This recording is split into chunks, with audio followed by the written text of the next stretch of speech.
Hello everyone, myself Abhishek Singh and a very warm welcome to my YouTube channel. आज की जो job रहने वाली है वो है SBI बैंक की तरफ से। तो आप गूगल पे जाएंगे और गूगल पे आप ये टाइप करिएगा SBI SO रिक्रूटमेंट 2025। फिर ये एक पेज ओपन होगा आपके पास जिसमें लिखा है करंट ओपनिंग और करियर सेक्शन में। तो हम करंट ओपनिंग और करियर वाले पे क्लिक करेंगे। देन इसका ऑफिशियल वेबसाइट जो है करियर सेक्शन का एसबीआई का वो ओपन होगा। इसमें जो ये recruitment of specialist cadre officer on regular basis वाला जो है पहला वाला उस पे क्लिक करेंगे हम यहाँ पे। फिर आपका जो है एडवर्टीजमेंट दिखाएगा और यहाँ से अगर आपको ऑनलाइन अप्लाई करना है तो यहीं से आप डायरेक्टली अप्लाई भी कर सकते हैं। तो हम पहले एडवर्टीजमेंट देख लेते हैं कि एडवर्टीजमेंट में क्या दे रखा है इन लोगों ने। तो मैंने जो है एडवर्टीजमेंट पहले ही डाउनलोड करके रखा है, तो वही मैं ओपन करता हूँ। तो ये है उन लोग का जो एडवर्टीजमेंट एसबीआई बैंक की तरफ से। यहाँ पे लिखा हुआ है recruitment of specialist cadre officer on regular basis और इसका एडवर्टीजमेंट नंबर दिया हुआ है इतना CRDP/SCO/2024-2025/2027। यहाँ पे जो टोटल वैकेंसीज है मैनेजर डेटा साइंटिस्ट की तरफ से वो है आपका 13 टोटल पोस्ट, और ये है आपका डिप्टी मैनेजर डेटा साइंटिस्ट की तरफ से जो कि है 29 टोटल। ठीक है। यहाँ पे आपका जो सिलेक्शन प्रोसीजर है वो शॉर्ट लिस्टिंग एंड इंटरव्यू के बेसिस पे होगा। और आपका जो एज है वो मिनिमम 26 से लेके 36 ईयर मीन्स 26 टू 36 रहना चाहिए मैनेजर डेटा साइंटिस्ट के लिए। और डिप्टी मैनेजर डेटा साइंटिस्ट के लिए जो है 24 टू 32 आपका मिनिमम टू मैक्सिमम एज रहना चाहिए। फिर अगर हम क्वालिफिकेशन पे देखें तो जो मैनेजर डेटा साइंटिस्ट वाला पोस्ट है उसके लिए जो बेसिक क्वालिफिकेशन इन लोगों ने मांगा है, या तो आपका बीई होना चाहिए, बीटेक होना चाहिए, या फिर एमटेक होना चाहिए कंप्यूटर साइंस में, या फिर आईटी इलेक्ट्रॉनिक्स में, या फिर इलेक्ट्रिकल एंड इलेक्ट्रॉनिक्स में, या फिर इलेक्ट्रॉनिक्स एंड कम्युनिकेशन में। ऑल्सो डेटा साइंस में भी अगर आपका है एआई एंड एमएल में है equivalent degree above any above discipline में तो आप एलिजिबल हैं। या फिर आपका एमएससी डेटा साइंस है, एमएससी स्टैटिस्टिक्स है, या फिर एमए स्टैटिस्टिक्स है, एमए स्टैट है, या फिर एमसीए है आपका किसी भी रिकॉग्नाइज यूनिवर्सिटी से अप्रूव्ड, तो आप एलिजिबल हैं। और ध्यान रखिएगा आपका जो है मिनिमम 60% आपका रहना चाहिए बोथ ग्रेजुएशन में भी और पोस्ट ग्रेजुएशन में भी। प्रिफर्ड क्वालिफिकेशन इन लोगों ने मांगा है अगर आपने एमबीए किया है या फिर पीजीडीएम किया है फिनेंस में और आपके पास सर्टिफिकेशन है उसका, या फिर एमएल एआई किया है आपने नेचुरल लैंग्वेज प्रोसेसिंग में, वेब क्रॉलिंग, या फिर कोई भी न्यूरल नेटवर्क का, तो ये आप एलिजिबल हैं। एक्सपीरियंस इन लोगों ने मांगा है मिनिमम 5 साल का एक्सपीरियंस होना चाहिए related to data science AI ML model development including. अगर आपका मिनिमम 2 ईयर एक्सपीरियंस है full time experience in area of analytics AI machine learning या फिर जेन AI।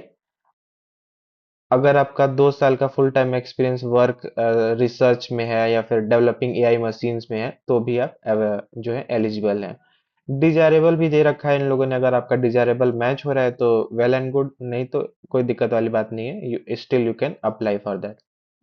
कुछ इन्होंने स्पेसिफिक स्किल डिजायर्ड जो है वो भी मेंशन कर रखा है, तो आप लोग अपने हिसाब से देख लीजिएगा कि अगर कुछ भी आपका मैच हो रहा है तो it's good for this job. Second अगर देखें तो हम डिप्टी मैनेजर जो डेटा साइंटिस्ट का पोस्ट है उसमें भी लगभग सेम ही क्वालिफिकेशन है, बीई बीटेक आपका होना चाहिए कंप्यूटर साइंस में, मिनिमम 60% आपका रहना चाहिए ग्रेजुएशन एंड पोस्ट ग्रेजुएशन दोनों में। प्रिफर्ड क्वालिफिकेशन भी वही एम बी ए पीजीडीएम मांग रहा है, फिर एम एल ए आई हो नेचुरल लैंग्वेज में प्रोसेसिंग में, तो आप एलिजिबल हैं। एक्सपीरियंस भी लगभग सेम ही है, मिनिमम 3 ईयर का, वहाँ पे 5 साल का था, यहाँ पे 3 साल का है। अगर आप देख पाए तो यहाँ पे 5 साल ओवरऑल लिखा है, यहाँ पे 3 ही साल मांग रहा है ओवरऑल। यहाँ पे डेटा साइंस AI मॉडल में है आपका, तो आप एलिजिबल हैं।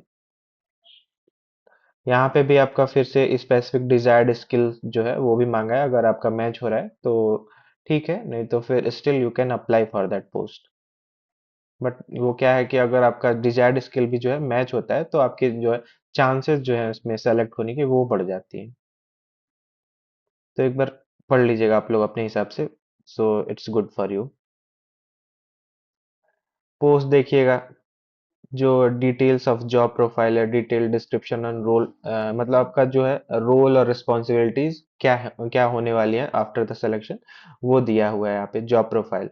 तो मैनेजर डेटा साइंटिस्ट के लिए जॉब प्रोफाइल आपका देखिए, implementing machine learning, artificial intelligence, natural language processing और parsing tools to improve the operational efficiency, या फिर designing and implementation of big data, scalable workflow system using big data technology, deliver new functionality for the intern production platform and client delivery channel।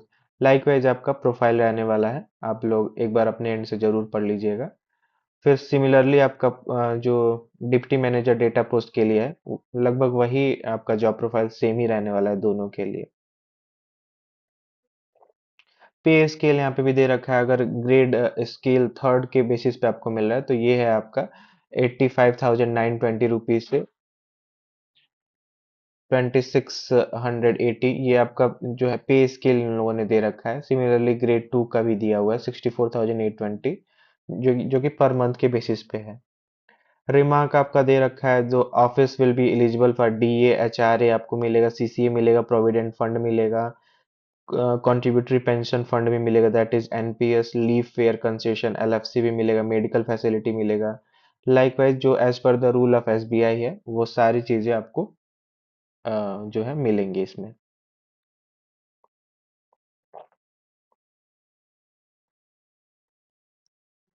Selection process देख लेते हैं, selection process क्या रहने वाला है। Selection process basically यहाँ पे जो है वो लोग एक इंटरव्यू ही कंडक्ट कराएंगे और उस इंटरव्यू के बेसिस पे ही आपका सिलेक्शन होगा।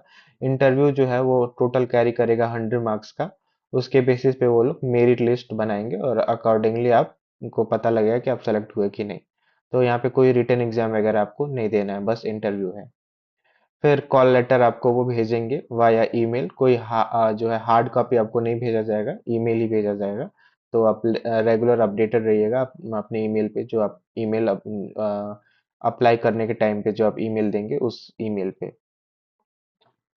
यहाँ पे देखिए, जो जनरल ईडब्ल्यूएस और ओबीसी कैंडिडेट हैं उनको जो है 750 रुपीज देना है। बाकी एससी एसटी और पीडब्ल्यूबीडी कैंडिडेट हैं उनको कोई भी फी नहीं देनी है। और ये है उसका जो ऑफिशियल वेबसाइट, ये आप देख पा रहे हैं, ये है उसका ऑफिशियल वेबसाइट। यहाँ पे आप क्लिक करेंगे तो डायरेक्टली यहाँ से जाके आप अप्लाई भी कर सकते हैं। बाकी और कुछ खास दिया नहीं हुआ, ये आपका डॉक्यूमेंट दिया हुआ है, आपका रिसेंट फोटोग्राफ होना चाहिए, सिग्नेचर होना चाहिए, ब्रीफ रिज्यूमे होना चाहिए पीडीएफ में, आईडी प्रूफ होना चाहिए जो कि आधार कार्ड या फिर पैन कार्ड कुछ भी हो सकता है। Proof of date of birth भी आपका आधार कार्ड सफिशियंट रहेगा या फिर 10th का मार्कशीट भी। पीडब्ल्यूबीडी अगर कैंडिडेट है तो उसका सर्टिफिकेट होना चाहिए, एजुकेशनल सर्टिफिकेट होना चाहिए, मतलब सारे आपका डिग्री सर्टिफिकेट, सेमेस्टर सर्टिफिकेट, सब कुछ। एक्सपीरियंस अगर आपका कुछ है तो वो भी होना चाहिए साथ में। अगर फॉर्म 16 ऑफर लेटर, अगर कुछ भी आपके पास सैलरी स्लिप वगैरह कुछ भी, तो वो भी होना चाहिए। नो ऑब्जेक्शन सर्टिफिकेट है, मतलब अगर कहीं आप काम कर रहे हैं तो अगर आप इस पोस्ट के लिए अप्लाई कर रहे हैं तो उसके लिए नो ऑब्जेक्शन सर्टिफिकेट भी होना चाहिए। फिर आप फोटोग्राफ की साइज आप लोग देख लीजिएगा कितना फोटोग्राफ लगेगा, और डॉक्यूमेंट फाइल टाइप की साइज सब कुछ यहाँ पे लिखा हुआ है, A4 में होना चाहिए, not more than 50 KB, 500 KB। तो ये अकॉर्डिंगली आप लोग पढ़ के फॉर्म फिल कर दीजिएगा। So that's it. यहाँ पे आपका अप्लाई के लिए यहाँ पे अलग से भी एक बना रखा है, डायरेक्टली आप यहाँ पे क्लिक करके भी अप्लाई कर सकते हैं। So that's it, thank you very much. And अगर आपकी कोई भी क्वेरी है तो प्लीज़ कमेंट में कमेंट करिए, या फिर ईमेल पे आप ईमेल भी कर सकते हैं जो कि डिस्क्रिप्शन बॉक्स में दे दूंगा, और इस एसबीआई का भी मैं आपको लिंक जो है वो डिस्क्रिप्शन बॉक्स में दे दूंगा। तो thank you very much and please subscribe my channel. Thank you very much.